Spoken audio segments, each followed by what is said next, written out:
¿Cómo están? Regresando a la administración de sueldos y salarios, es importante tomar en cuenta que un mismo trabajador puede estar clasificado en diferentes rangos de salarios. ¿A qué nos referimos? Normalmente cuando tú contratas a una persona, tienes que ubicarlo en el salario más bajo dentro de su puesto. ¿A qué nos referimos? A un mínimo que ese puesto podría estar ganando. Dentro de las empresas, esta práctica es muy común. Por ello, tienes que ver cuál sería el rango en el que este trabajador, permaneciendo en su mismo puesto, puede desempeñarse. ¿Por qué? Porque muchas veces no vas a poderlo subir inmediatamente a un puesto y para poderlo motivar vas a tener que incrementar su salario. Para ello, si este trabajador te está cumpliendo con los objetivos, está teniendo aplicaciones de conocimiento y te está entregando productividad, es muy importante que lo motives vía su salario. Por ello, todos los salarios deben de integrarse de distintas formas, pero cuando estás contratando a un nuevo trabajador, tienes que establecerlo en su mínimo de salario para que paulatinamente vayas subiendo este escalafón. Ahora bien, muchos trabajadores también entran bajo un sueldo base. ¿A qué nos referimos? A que este sueldo base va a ser el mínimo que va a poder ganar durante su semana, durante su quincena o durante su mes. Pero para ello tienes que indicarle claramente cuáles son las actividades que tiene que hacer y cuáles son los resultados a obtener para que su salario vaya incrementándose paulatinamente, de forma escalonada. Para ello hay diferentes cuestiones que puedes integrar. Si es un trabajador de ventas, claro, serán las ventas que produzca las que lo irán incrementando en su ingreso. Si es un trabajador administrativo, sus operaciones o durante los primeros 3 meses podría estar ganando algún sueldo base e irle incrementando de acuerdo a los resultados que vaya obteniendo dentro de la organización. Si tus empleados se están capacitando y están buscando nuevas cuestiones dentro de la organización, es importante que lo tomes en cuenta en el momento de que vayas a hacer una retabulación de su sueldo. Las retabulaciones de sueldo son muy importantes porque en los casos cuando tú no puedes cambiarlo de puesto en donde gane más, estas retabulaciones lo que le permitirán es de que siga en la empresa, siga motivándose, viendo de que el empleador, tú como director, estás interesado y estás dándole seguimiento a su avance dentro de la organización. Un punto importante que siempre tienes que considerar son las promociones. ¿A qué me refiero con las promociones? Cuando tú cambias a un trabajador de un puesto a otro. ¿Qué me refiero? Muchas veces las personas, como tú sabes, seres humanos al fin, se estancan dentro de un mismo puesto. En el área de recursos humanos normalmente decimos de que son 3 años los importantes de una persona y que no debe de permanecer más de esos 3 años en ese mismo puesto o haciendo la misma actividad. El primer año se le conoce como de conocimiento. El segundo año es en donde empieza a aplicar ese conocimiento y empieza a generar resultados.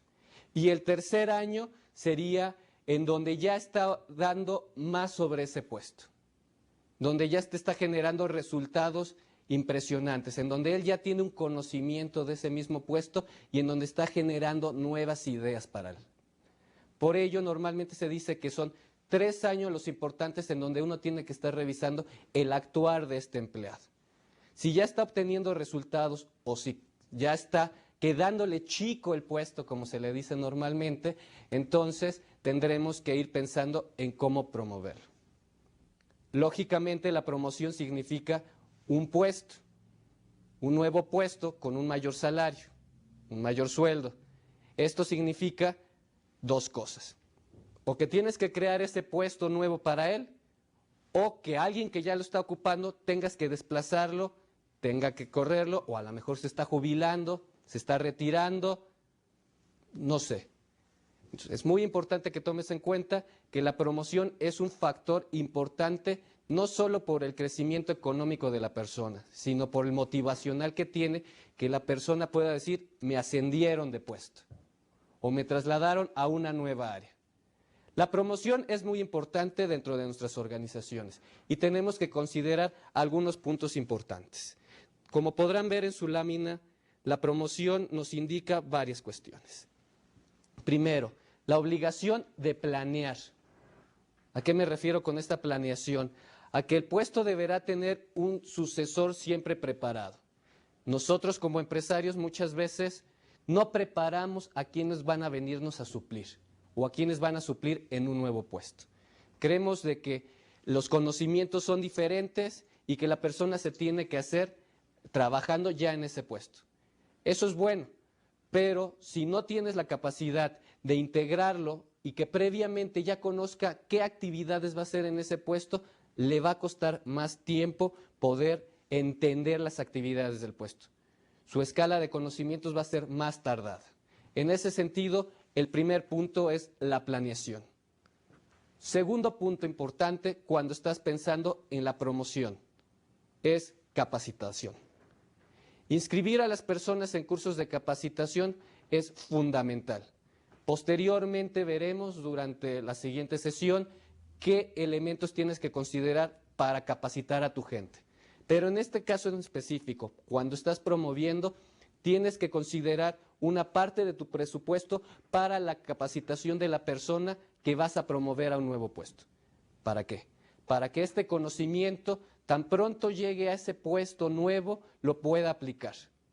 Es muy feo que las personas vayan a cursos, a seminarios y regresen a la oficina y no puedan hacer uso de lo que le acaban de comentar. La estructura que no le permite que aplique estas actividades. ¿Qué significa esto? Que él como capacitado no va a poder aplicar sus conocimientos.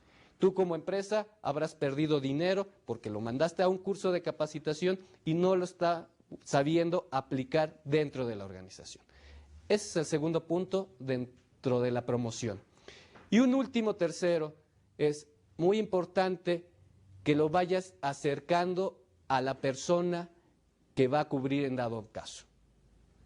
Este puesto de adjunto que en muchas organizaciones se tiene es muy importante, porque ya le permite al trabajador estar teniendo o aplicando un tiempo de su trabajo a conocer cuál va a ser el nuevo puesto o en qué puesto se está pensando que se va a integrar en un futuro. Esta imagen del adjunto en las organizaciones muchas veces es mal entendido. Significa que va a ser alguna persona que va a estar ayudando totalmente a la persona, que vamos a tenerlo que mover de su puesto actual al del adjunto para que en algún dado caso vaya a obtener el puesto de la persona que está ayudándole. No en todos los casos debe de ser así. En muchos de los casos, la persona que se le va a hacer esta promoción se queda en su puesto por el que fue contratado o en el que está.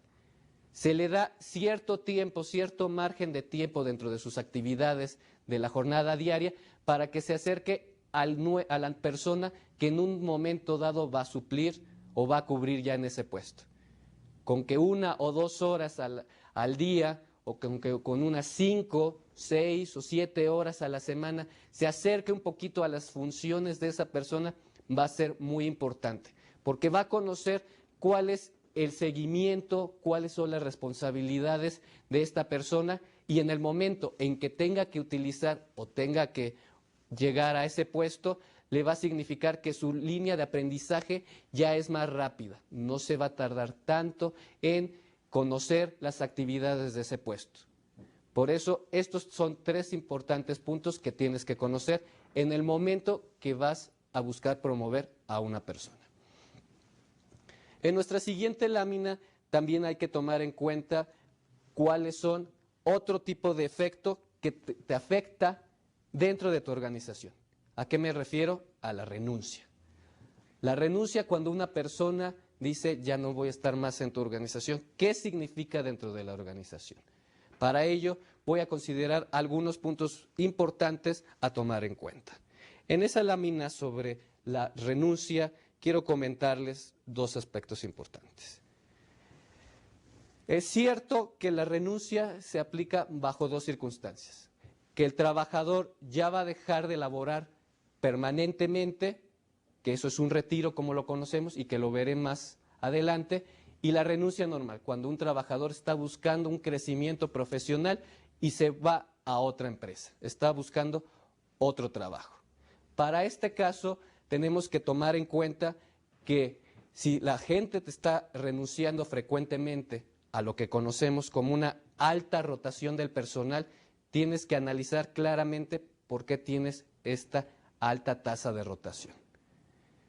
Empresas como McDonald's, dedicadas a los alimentos, restaurantes, comida rápida, tienen una alta rotación, pero su forma de ser, su filosofía, sus políticas laborales es lo que llevan a esa alta rotación.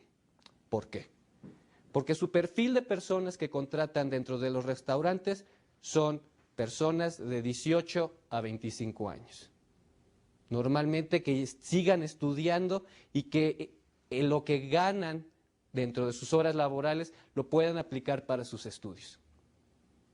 Es claro de que la jerarquía dentro del restaurante es muy pequeña. De ayudante en la cocina, a cajero, a gerente de restaurante.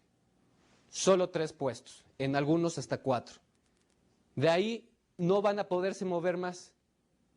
Entonces, una persona que tiene este perfil, que es un joven, que se está apoyando para sus estudios, en el momento que termina sus estudios o en el momento que ya alcanzó el máximo escalafón dentro de la organización, que podrían ser nada más estos 3 puestos, su deseo va a ser moverse lo más rápido posible.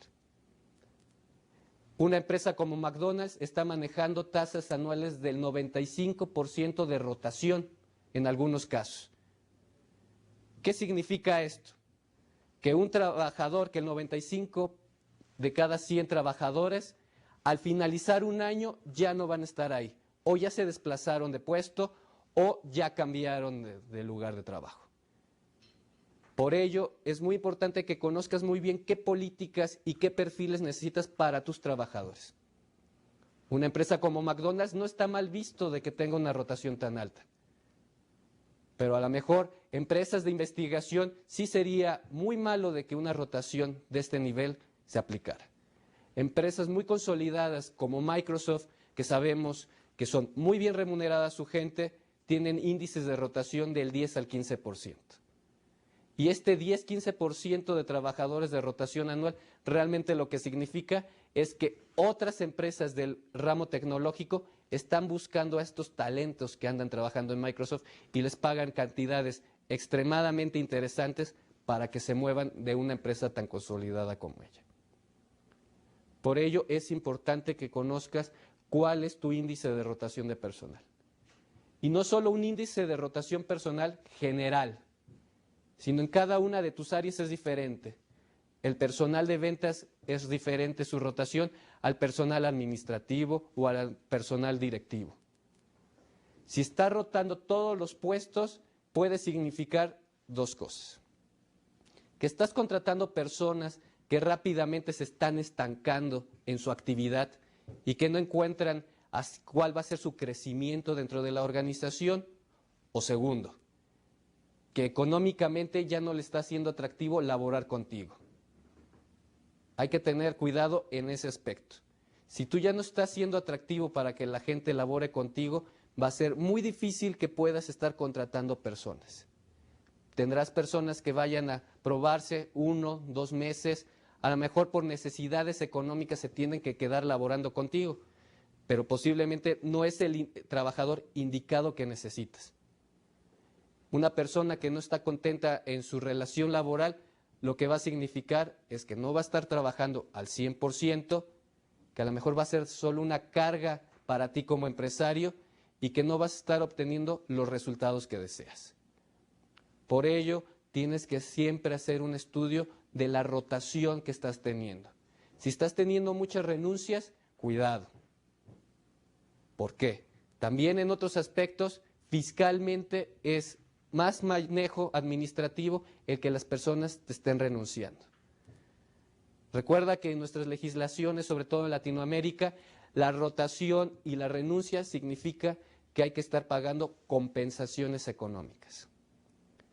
Cuando las renuncias vienen vía despidos, tú como empresario tienes que pagar una cuota especial por ese despido. ¿Qué es el siguiente tema que me deseo tomar? El tema sobre despidos y finiquitos. Cuando tú, empresario, decides que una persona ya no labore contigo, eso te va a costar. Por decir, en el caso de México, una persona que se despide injustificadamente se le tiene que pagar hasta 3 meses de su salario. Más bien, mínimo se le tiene que pagar 3 meses de su salario. Estos finiquitos, como los conocemos, estos trámites administrativos que tienes que hacer cuando una persona ya no labora contigo, son muy engorrosos y son muy tardados. ¿A qué me refiero con esto? Primero, tú vas a tener que hacer una serie de cálculos de su sueldo para pagar las partes proporcionales de sus prestaciones que tiene. Un trabajador que lleva contigo 1 año o un trabajador que lleva 5 años y que a lo mejor están en el mismo puesto, no les vas a pagar lo mismo por su finiquito. ¿Por qué? Porque en muchas de nuestras legislaciones se premia la antigüedad que tienen en la empresa. Estos marcos legales lo que permiten es que al trabajador que ha estado más tiempo contigo en la empresa se le remunere mejor en el momento de su renuncia cuando se le está aportando su finiquito. En muchos casos hay que tomar en cuenta, si un trabajador ya lleva varios años contigo, ¿qué cuestiones vas a tenerle que pagar simplemente por haberlo liquidado del trabajo? Primero, como comentaba, en muchas de nuestras legislaciones existe un tiempo de gracia que se le tiene que pagar de su salario. Como comentaba, en el caso de México, son mínimo 3 meses de salario. ¿Qué más tendrías que hacer en el momento de que estás haciendo el corte de este trabajador? Pagarle la parte proporcional de la prima de vacaciones que se haya tenido. Si ustedes recuerdan, en muchas de nuestras legislaciones lo que dice es, a un trabajador que lleva 1 año laborando, tiene derecho a tiempo de vacaciones y adicionalmente a que se pague una cantidad especial de dinero por ese tiempo de vacaciones. Si el trabajador ya llegó a este periodo y no ha tomado sus vacaciones, tú como empresario, si vas a finiquitar la relación laboral, vas a tener que pagar el monto relacionado a su prima de vacaciones. Por otro lado, dentro de la seguridad social que tú estás pagando junto con el trabajador, también vas a tener que informarle al responsable de seguridad social, en el caso de México al Instituto Mexicano del Seguro Social, que el trabajador ya no va a estar contigo y que hasta tal fecha, tal día, tal mes, vas a seguir pagando sus cuotas obrero-patronales. Si no haces esta información al seguro, el seguro va a querer que siga esa persona trabajando contigo. Y si tú dejas de hacer los pagos, las aportaciones patronales, te van a decir dónde está la relación. Necesitamos, tú dices que tienes a Juan Pérez trabajando contigo, no hiciste su aportación. Evítate problemas. Siempre informa lo más rápido posible a las organizaciones en donde estás pagando por este trabajador que ya se acabó la relación laboral e indícalo con qué fecha, para que no tengas cobros adicionales que te hagan. También, tú estás pagando, tú estás guardando el dinero, el impuesto que el trabajador genera. Tú le vas a retener el impuesto.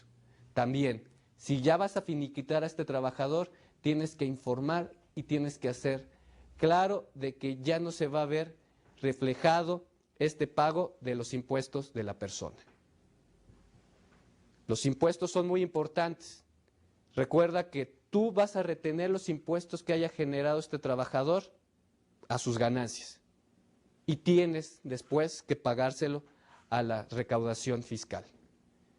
Si tú no informas claramente de que ya no va a haber estos pagos mensuales de este trabajador en su tiempo y forma, puedes llegar a tener problemas fiscales. Importante punto.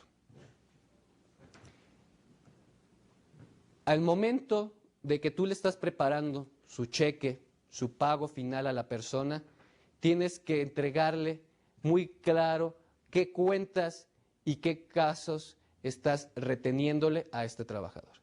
Muchas veces, muchos ejemplos nos han tocado de que la persona tiene que ir 2, 3, N veces a solicitar su pago de finiquito. Tú como empresario tienes la responsabilidad de hacer el pago en el caso de que haya sido un finiquito por una causa injustificada. Muchos trabajadores están yendo a cobrar su cheque y no reciben respuesta del trabajador, del empleador. ¿Por qué no hemos hecho los cálculos de cierre? ¿Por qué no tenemos dinero en este momento? ¿Por qué no estuvimos muy de acuerdo con tu trabajo? Todos estos pretextos que muchas veces ponemos nosotros como empresarios son malos. ¿Por qué? Porque la legislación protege en muchos de estos casos al mismo trabajador. Hay juzgados de conciliación en donde el trabajador y el patrón se ven y están involucrados, donde hay un juez administrativo o un juez judicial que dictan alguna sentencia a favor o en contra de cada una de las partes. Pero ya el simple hecho de que un trabajador conozca que existen estas instancias legales en donde ellos pueden acercarse y decir, la empresa tal me corrió injustificadamente y a la fecha no me ha pagado mi finiquito, eso significa que a ti como empresario te va a obligar a tener que ir al juzgado y decir qué está pasando sobre esa situación. Si tú aceptas que no lo has pagado por dolo propio, te va a costar. Y si tú crees que tienes que llegar con un juez en materia laboral a discutir esta situación, toma en cuenta que ya desde el primer momento vas a tener que contratar a un abogado que te lleve todo el proceso. Muchas veces sale más caro contratar al abogado laborista a pagar este finiquito. Algunos empresarios dicen, lo hago a propósito, para que sufra un poquito el trabajador. No es justo como tal. Tú como empresario, tu función principal es vender, tener ganancias, estar en la operación del trabajo y no estar peleándote en cuestiones de materia laboral. Si tú crees que el despido fue justificado por cuestiones de productividad, por robo del trabajador o algunas otras circunstancias, hazlo patente tú como primera persona. Denúncialo y utiliza todos los medios legales que tienes a tu favor. Pero si el despido es claramente injustificado, simplemente porque ya esa persona, ese puesto se está cerrando, porque había alguien mejor que podía estar en ese puesto, haz los pagos correspondientes. Evítate todos los problemas legales que puedes llegar a tener. En muchos casos, los sindicatos también son una fuente de presión para el trabajador y o para el empleador. Los sindicatos muchas veces lo que le dicen al trabajador es, si demanda, va a servir, que se sepa de que no tiene el patrón todas las ventajas de la ley. Entonces, el sindicato es realmente en muchos casos quien presiona al trabajador para hacer algún tipo de demanda. Y también para que el sindicato justifique sus actividades. Cuidado, cuando estás trabajando con los sindicatos, es otra fuerza muy importante que te va a obligar a hacer transparente todos los pagos de finiquitos. Y también, si tú estás corriendo a una persona, lo que va a buscar el sindicato es que otra persona de ese mismo gremio forme parte de tu planta laboral y se integre en ese puesto. Si tú ya concediste algunos puestos de índole sindicalizado, que solo serán ocupados por personas de ese sindicato, tómalo en consideración. Siempre va a ser una política del sindicato que ese puesto se ocupe por alguien del gremio. No necesariamente tú vas a estar muy contento con la persona que el sindicato está inscribiendo para ese puesto, pero si tú ya concediste ese lugar para el sindicato, tendrás que acatar las instrucciones muchas veces de ese sindicato. Como tú conoces, hay una serie de sindicatos que van desde los sindicatos blancos, como los conocemos, estos sindicatos que están a favor del empresario, que ayudan en cuestiones de la productividad misma, dentro de las situaciones de capacitación y reclutamiento, y existen toda una serie de colores, si se pudiera llamar así, hasta llegar a los sindicatos rojos. Estos sindicatos rojos son principalmente pro trabajador, que en todo caso va a estar solamente pensando en el beneficio de sus agremiados. Y va a dejar un poco de lado cuáles son las condiciones que tiene el empresario para seguir contratando. Por ello es muy importante que si ya tienes un sindicato o si tus trabajadores en algún momento van a crear un sindicato, que tomes en cuenta de qué parte están viniendo. Si será un sindicato que va a estar a favor de cierta forma de tus políticas, o algún sindicato que tiene mucha connotación política y que lo único que te va a causar son trastornos dentro de tu actividad, en muchos casos. No en todos, hay que tomarlo en cuenta. Aunque haya sindicato rojo dentro de tu organización, no significa de que siempre van a estar en contra tuya, pero siempre va a ser su actividad principal el apoyar al trabajador.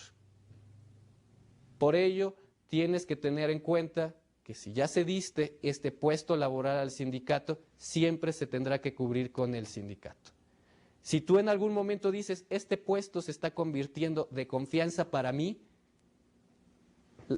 tendrás que hacer una negociación vía el sindicato, indicándole de que porque te liberen este puesto, vas a darles 1 o 2 puestos más vía el sindicato.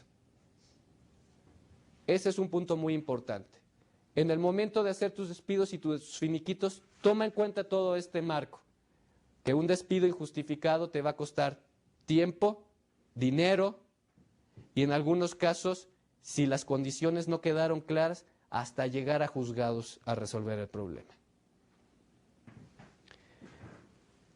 En nuestra siguiente lámina entra otro punto que tenemos que tomar en cuenta para la administración de tus sueldos y salarios.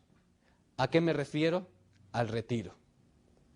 Cuando la persona, por edad o por ya llegar a un tiempo de antigüedad dentro de tu empresa, se retira, es un factor muy importante que tendrás que considerar para tu nómina.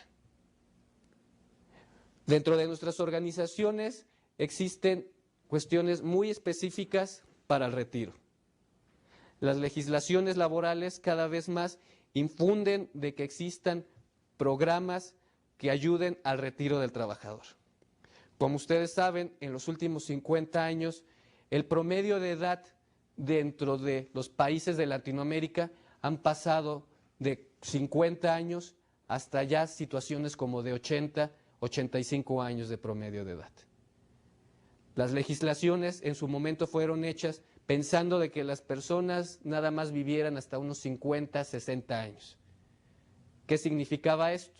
Que si el trabajador empezaba a laborar a los 20 años, trabajaba 30, llegaba a los 50.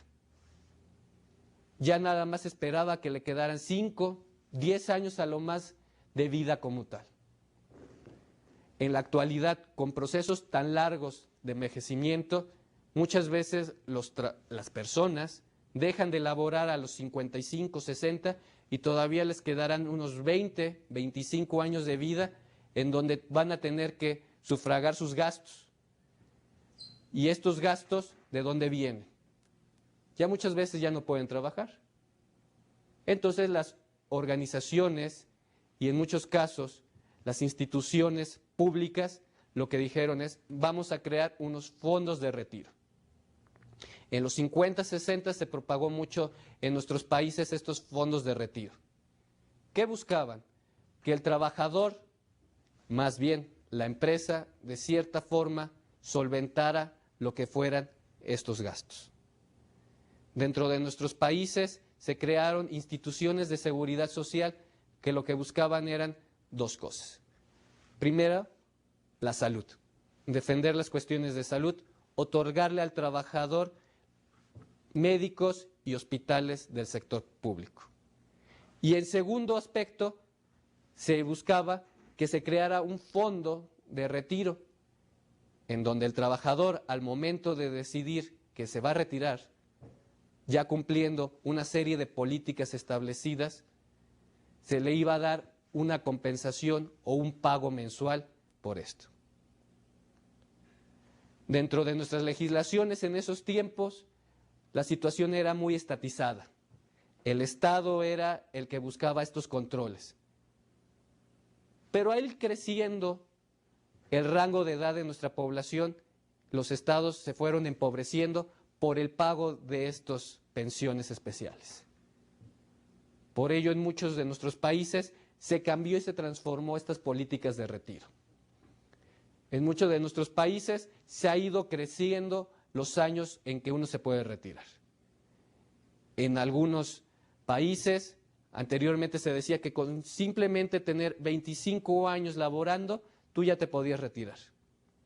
En algunos países se está haciendo alguna mezcla en donde diga que tienes que tener 90 años, entre 60 de edad y 30 laborados. Cada país está buscando la dinámica para saber cómo se van a pagar estas prestaciones. Por otro lado, el Estado lo que está buscando es deshacerse de esta carga. Es diferente cuando se pensaba de que solo iba a pagar 5 años a este trabajador que se acaba de retirar, a pensar de que va a tenerle que pagar 20 o 25 años por su retiro. Por ello, crearon algunos sistemas de ahorro para el retiro mismo. Países que innovaron como tal fue Chile, en donde desde hace muchos años la iniciativa privada, trabajando junto con el gobierno, crearon estos fondos especiales. En México también se ha trabajado sobre ese aspecto, creando el sistema de ahorro para el retiro, donde el trabajador es dueño de una cuenta concentradora especial de sus fondos. El empresario, durante el tiempo que la persona esté trabajando, estará haciendo una cuota solidaria. Por decir, en el caso de México, esta cuota solidaria es del 2% sobre el salario. Cada 2 meses, el empresario tendrá que estar reportando esta cantidad a las instituciones de seguridad social. Por ello, dentro de nuestro marco de referencia, tienes que tomar en cuenta que esta es otra prestación que tiene tu trabajador. Y tú como empresario tienes que estar consciente de cómo vas a manejar el retiro de tus trabajadores. Existen 3 formas en que se manejan las cuestiones de retiro. Primero, vía el pago de la cuota de seguridad social. En algunos de nuestros países, simplemente por estar aportando mensual o bimestralmente este pago de seguridad social, dentro de ese pago ya hay una fracción que se dedica para el retiro del trabajador. En otros casos, en otras legislaciones, también se permite que el propio empresario establezca su plan de jubilación. ¿A qué me refiero? A que la organización sea quien, cuando jubile a esta persona, teniendo ya sus 30 años laborados dentro de nuestra organización, se le dé mensualmente una prestación económica por su retiro. Cuando la empresa es responsable del programa de pensiones para sus trabajadores, hay que tomar en cuenta que tenemos que registrarlo en muchos casos. Tiene que quedar asentado de que las políticas son: el trabajador deberá de tener mínimo 30 años laborados conmigo, o el trabajador deberá de juntar 60 años de vida para que yo lo pueda retirar y jubilar. Si tú crees que vas a poder mantener este ritmo de crecimiento dentro de tu organización, es muy importante que lo digas, porque es una prestación y es algo muy atractivo para los trabajadores.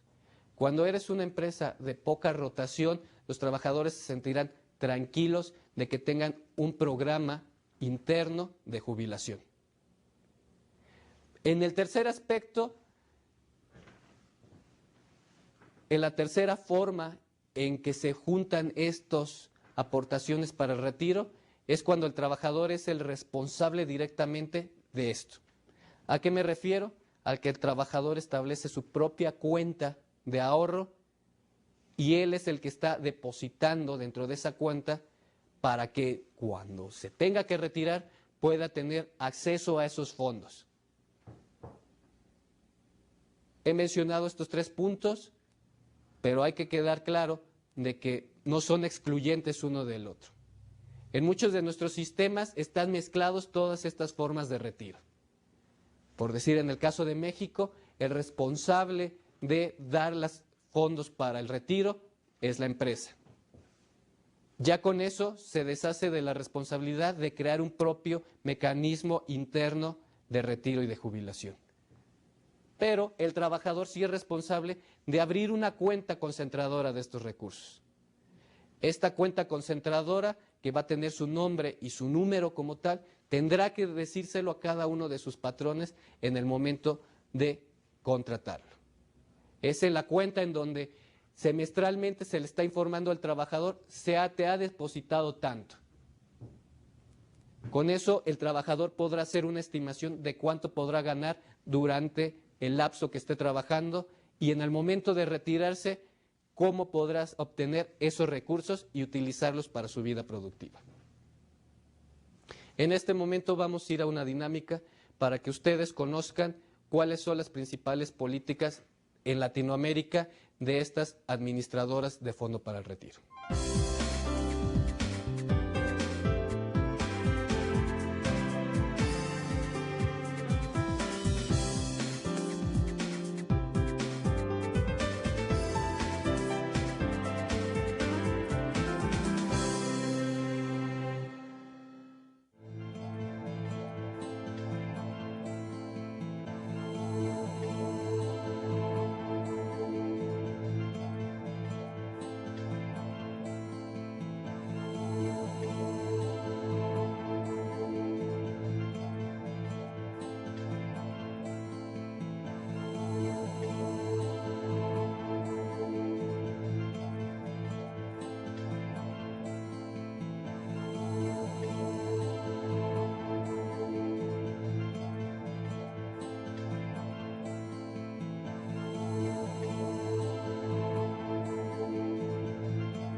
Regresando sobre los regímenes de pensiones en nuestros países, hay que comentar que cada uno de ellos tiene una serie de beneficios que a ti como empleador te pueden servir en cada caso. Y a los trabajadores también serán incentivos para que ingresen a estos sistemas de retiro. En materia laboral quiero comentar algunos de ellos. Primero, y el más importante, es que existirá una pensión mensual que el trabajador podrá estar obteniendo.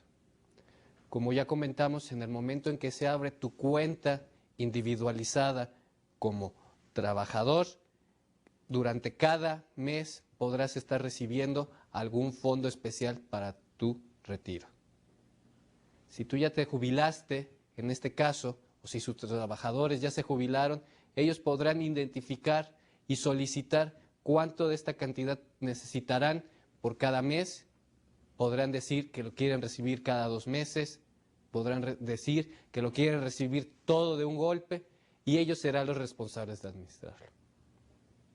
Es importante mencionar que en cada uno de nuestros países que ya se han establecido una serie de mecanismos en donde el trabajador podrá identificar y decidir en qué tipo de cuenta quieres que se integre, con qué tipo de institución, normalmente de carácter financiero, en donde se están integrando estas cuentas, y determinar si quiere recibir una vez retirado todo el monto de un solo golpe, si quiere ir recibiendo paulatinamente cada 15 días, cada 30 días, montos específicos que integre. Ese es el primer beneficio que puede tener, de que el trabajador puede indicar cómo quiere que se le vaya dando este dinero que ha ido acumulando durante su vida laboral. El segundo beneficio es en la terminación del trabajo como tal, del empleo, en muchos de nuestros países también se le incluye otro factor. Este factor es que se incluya dentro de las utilidades de la empresa. ¿A qué me refiero con esto? En algunos de nuestros países y en algunas de nuestras empresas también se liga esta cuestión del retiro con que la persona tenga algún ingreso de tipo vitalicio vía la empresa. Y este ingreso es, igual como lo tendrían los trabajadores vía la participación del trabajador en las utilidades, también sería vía el ingreso por el retiro. Si la empresa está determinando que tuvo utilidades durante un año, en algunos casos la empresa también depositará alguna cantidad en este fondo del trabajador que podrá hacerlo válido el trabajador en el momento de retirarse, y en el momento de retirarse podrá obtener ganancias que la empresa está obteniendo. En algunos otros países lo que se recomienda es que el trabajador pueda tener en algún momento alguna participación accionaria, mínima en muchos casos, pero sí se busca incentivar de esta forma a que el trabajador con sus ingresos pueda tener dinero dentro de la organización, pueda capitalizar a la organización. Hay que pensar que muchas veces estos fondos de pensiones son tan grandes, tanto dinero que se ha juntado de tantos trabajadores, que a la empresa le podría servir que el trabajador en algún momento diga: yo quiero formar parte de las acciones de esta organización. Y el trabajador podrá decir: parte de mi fondo que se está juntando, quiero que se integre como capital accionario de la organización. Incluyéndose como accionista, esto va a significar que el trabajador, todavía en su tiempo laboral o cuando ya se retiró, pueda tener ingresos vía las utilidades que esté generando la empresa. Este es un concepto que no en muchos de nuestros países en Latinoamérica se ha difundido. En Estados Unidos y en empresas europeas es una práctica muy común. Que los trabajadores tengan parte del capital accionario de la organización. ¿Por qué? Porque sirve para dos cuestiones. Primero, el trabajador está ahorrando de cierta forma, invirtiendo en la organización, confiando en la organización que le ha dado de comer durante tanto tiempo. Y segundo, el beneficio para la organización es que obtiene recursos líquidos frescos que podrá utilizar en su operación diaria. La buena administración de esto depende de la organización, pero también en muchas legislaciones está controlado hasta qué cantidad el trabajador podrá aportar en cuestión accionaria de la empresa. Ese es el segundo beneficio, que se integre parte de esta solvencia económica que se está juntando vía los fondos de pensiones a las actividades de la empresa, que pueden ser mismo de la empresa, o en algunos países también ya se está incluyendo que los fondos de retiro también se puedan jugar en el mercado accionario, en las bolsas de valores del país local.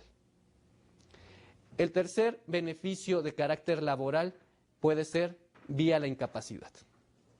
¿A qué me refiero? En muchos sistemas de ahorro, la incapacidad también se está incluyendo como parte del seguro.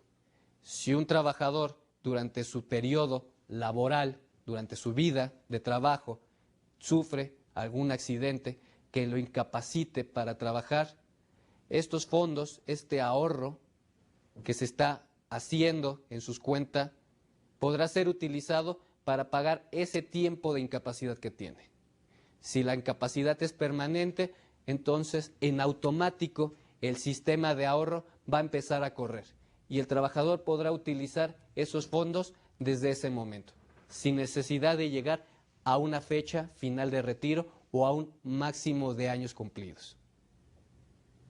Por ello, cuando hay un sistema de pensiones ligado directamente con las cuestiones de incapacidad, es muy importante.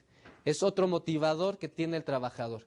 Si sabe que le pasa algún accidente en donde ya no va a poder trabajar más, sabe que cuenta con este ahorro y que lo podrá utilizar en ese momento.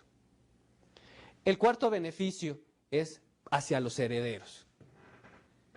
Si por alguna causa esta persona llega a morir, tanto en su tiempo laboral como ya en su momento de retiro, los herederos podrán obtener la cantidad que se tiene depositada en estos sistemas de pensiones. Es muy importante decir que el tener este patrimonio guardado en algunas cuentas va a ser de fundamental importancia durante la vida que le siga al trabajador, ya en su momento de retiro o, como lo comentamos, si llega a morir es un patrimonio que le está dejando a su familia, o si llega a incapacitarse será una forma en que podrá solventar todos sus gastos. Pero no solo existen estos beneficios de carácter laboral. En nuestra siguiente lámina podremos hacer notar otros beneficios que se tienen. Y estos beneficios son en materia tributaria. Como ustedes saben, todo ingreso es gravado para impuestos y tendrá que ser pagado al erario público, a la Secretaría de Hacienda, al Ministerio de Finanzas, como se llama en tu país. Por ello, cuando uno se integra a un sistema de pensiones, también se tienen una serie de beneficios. ¿Cuáles son estos beneficios? Bajo ciertas características, son deducibles como gastos de la empresa. Este es un beneficio directo para ti como empresario. Si tú estás haciendo esta aportación al fondo de retiro del trabajador, a ti como empresario te va a significar que lo vas a poder deducir de tus ganancias. Lo vas a poder integrar como un gasto de la organización y por esa cantidad que ganaste y que la aplicaste para tus trabajadores, no se te va a cobrar un impuesto dado. En vez de estar pagando esta parte al gobierno, la estás pagando de cierta forma a tus trabajadores, que es una forma que tú tienes como empresario de distribuir mejor la riqueza en nuestros países. ¿Qué otro beneficio podemos tener en materia fiscal? Las contribuciones realizadas por los empleados son deducibles de los impuestos que genera el trabajador. ¿A qué me refiero con esto? Si el trabajador está haciendo una serie de aportaciones o si el trabajador tiene tantos ingresos, la parte que le corresponde a su fondo de retiro no le va a generar impuesto. Mientras la tenga en su sistema, en su fondo de pensiones, ganancia que tuvo el trabajador no le va a generar un impuesto que tendrá que pagarle al gobierno federal. Tercero punto de beneficio en materia fiscal. Los fondos de pensiones y fideicomisos y en sociedades especializadas, además de las ganancias que se están aportando, van a generar intereses. Estos intereses no van a generar un impuesto por tal. En muchos de nuestros países, donde no somos paraísos fiscales, los ingresos vía intereses que se tienen en las cuentas, por decir en las cuentas bancarias, son sujetos al pago de un impuesto.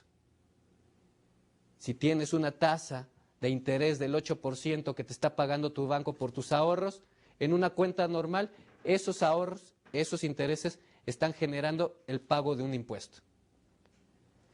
Pero en el caso de que estos pagos, estos intereses que se está generando en tu cuenta de ahorro para tu retiro, en esos casos no se va a pagar un impuesto por la generación de esos intereses. Es otro punto importante a considerar. El beneficio que puede tener no solo es de carácter laboral, sino también es de carácter fiscal. Por último, en algunos casos de nuestras legislaciones, dependiendo de la edad, los jubilados, los empleados pueden obtener tratamientos fiscales especiales. Si tú ya llegaste a 60 años o 65 en algunas de nuestras legislaciones, tienes un subsidio del gobierno. ¿Qué significa esto? Que te van a reducir los impuestos a pagar.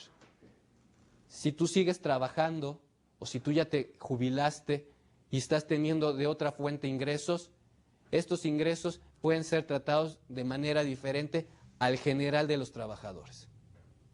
Por ello, tienes que considerar cuáles son los beneficios que tú tienes como empresario en el momento de decir vamos a pensionar a nuestros trabajadores.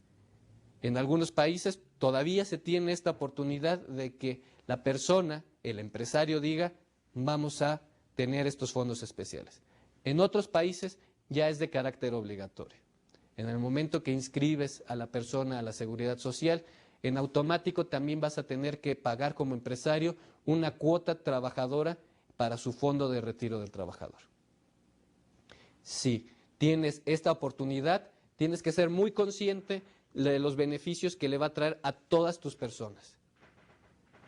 En muchos casos, lo que nosotros hacemos como empresarios, y mal hecho, es que reportamos a la Seguridad Social que mi trabajador gana 10,000 pesos, cuando en la realidad mi trabajador estará ganando 15,000. ¿Yo qué obtengo como beneficio inmediato para esta actividad? Que tendré que pagar por cuestiones de seguridad social menos, que tendré que pagar una prima menor por las cuestiones del ahorro para este trabajador.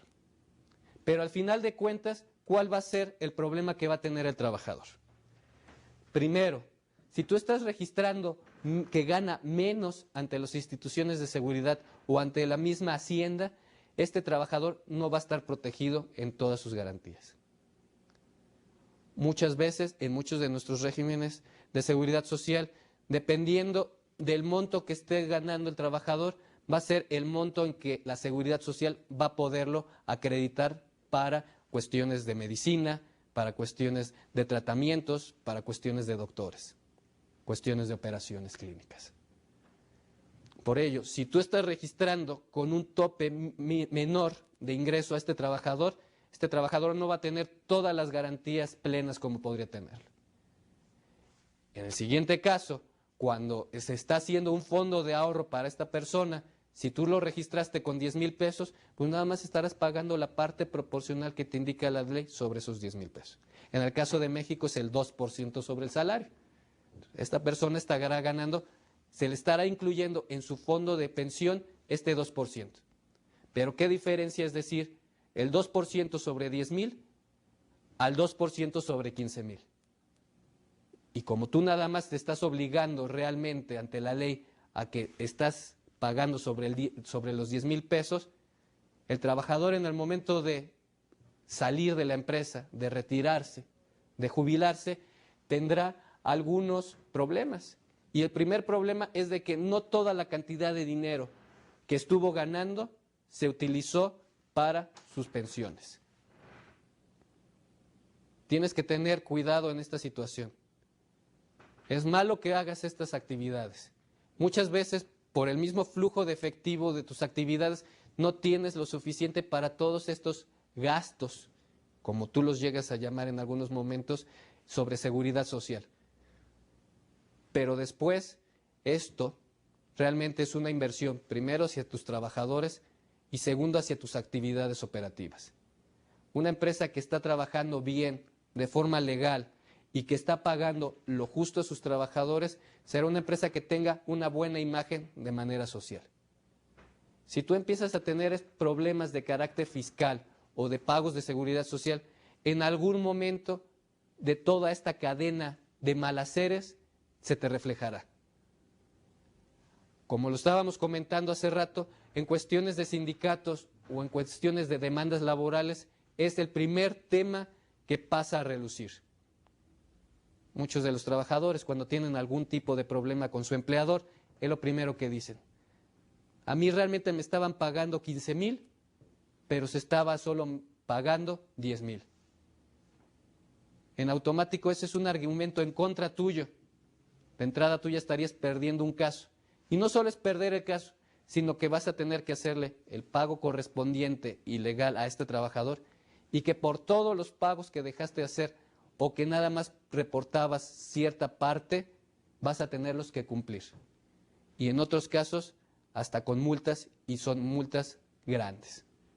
Por ello, si vas a registrar, o si es tu obligación registrar a uno de tus trabajadores o a toda tu planta de trabajadores dentro de la seguridad social y en específico para los fondos de retiro del trabajador, tienes que tomar en cuenta que hay que hacer toda una serie de actividades y operaciones donde tendrás que retener o en su caso pagar esta cantidad a alguna institución pública o privada, dependiendo de cómo esté tu legislación. Para ello tenemos que mencionar otros puntos importantes. dentro de esta misma administración del trabajo hay que llamarlo como un proceso operativo fundamental para tu organización. Para ello, como comentábamos en la sesión anterior, administrar los sueldos y salarios, como podrás haber visto, no es cuestión fácil. No es lo mismo decirle a cada uno de los trabajadores, vas a ganar 10,000 pesos. Podrás tener trabajadores por honorarios que a ellos no les tendrás que pagar más que lo que se quedó en un convenio, que podrían ser estos 10,000 pesos. Pero si tú quieres tener trabajadores de planta con un contrato individual en donde tú eres su patrón directo, recuerda de que no solo serían los 10,000 pesos finales que quiere el trabajador de su cheque, sino te significan otra serie de gastos vía su nómina. Tendrás que pagar la seguridad social, tendrás que pagar su fondo de retiro, tendrás que pagar las primas de vacaciones. Al final de año también deberás pagar en algunas de nuestras legislaciones la participación del trabajador en las utilidades. Al final de estos 12 meses, si habías dicho que son 10,000 pesos lo que iba a ganar mensual, en muchos de nuestros países se llega a pagar hasta 15,000 pesos por estas situaciones. Por decir, en el caso de México estamos hablando que por cuestiones de seguridad social se está pagando adicionalmente al salario mensual 35% sobre eso. No siempre es un pago hacia el trabajador. Recuerda que es un pago hacia las instituciones. Por decir, en el caso de México, cuando se paga la seguridad social, hay una serie de rubros que se contemplan. Uno es por prestaciones médicas. Otro es por pensiones de retiro. Otro es por cesantía en vejez avanzada. Cada uno de estos aspectos vas a tenerlo que ir pagando a la seguridad social. Entonces, al final de que lo que te costaba tu nómina, creías que eran 10,000 pesos por este trabajador, a lo mejor te está costando 10,000, más bien 13,000 pesos, 13,500 pesos. Porque hay otro aspecto importante a considerar en el momento de que estás administrando tu nómina. De que la seguridad social en algunos casos te va a cobrar por el riesgo laboral que se tiene en tu organización. ¿A qué nos referimos con esto? A que hay una prima especial en donde, dependiendo del giro de tu empresa y de las condiciones que tú ya tengas implementadas, te van a cobrar por ese riesgo que puede tener tu trabajador ahí. Si eres una empresa que no maneja cuestiones inflamables, que realmente son oficinas administrativas, tu riesgo será menor. Pero también te van a ir a hacer una supervisión de que tengas extintores, de que haya buenas conexiones. Dependiendo del giro y dependiendo de cómo estés montado en tus instalaciones, se te va a hacer un cobro. Por ello, tienes que ir viendo las cuestiones importantes del flujo de efectivo para tu nómina. No solo lo que le estás prometiendo a tu trabajador que obtendrá al final del mes, sino es toda la serie de pagos que se te están juntando durante este tiempo que vas a tener que erogar en algún momento, como puede ser la seguridad social. Por ello, una adecuada administración de tus sueldos y salarios es importante. Y es una actividad que cuando ya tienes muchos empleados, no tienes que cargarla tú mismo. Busca contratar personal especializado, administradores con conocimiento, o en dado caso, si eres una empresa joven y que te interesa estar legalmente bien con tus trabajadores, puedes contratar empresas de outsourcing que te lleven o que te maquilen, como se llama, la nómina. Por ello, tienes que conocer cuáles son estos aspectos importantes en cada una de nuestras legislaciones que tendrás que pagar adicionales por tener a un trabajador registrado de forma plena. Por el momento, sería todo en la administración de sueldos y salarios.